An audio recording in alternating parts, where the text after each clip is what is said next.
No jah, mõni päev lihtsalt jalasta. Vahel nagu ebaõnn jälitaks mind. Jama järgi terve maailm kiusab. Lohutades end, et enam hullemaks minna ei saa, tuleb see naljatilk ikka uute krutskitega välja.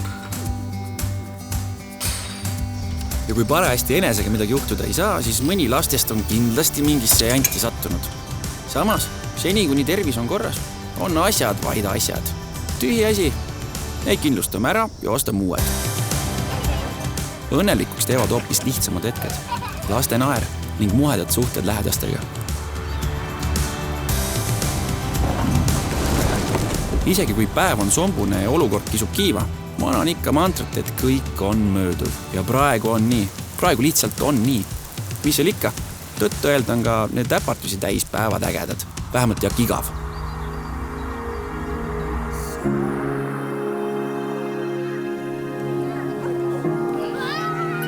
Mäletan, kuidas lapsena tõi isa mulle komandeeringust käekella, mille samal päeval ära lõhkasin.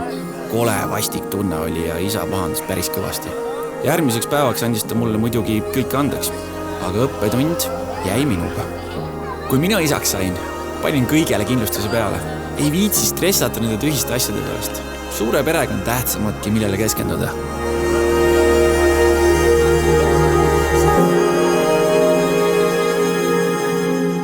Sina hoia oma lähedasi, meie hoolitseme ülejäänu eest.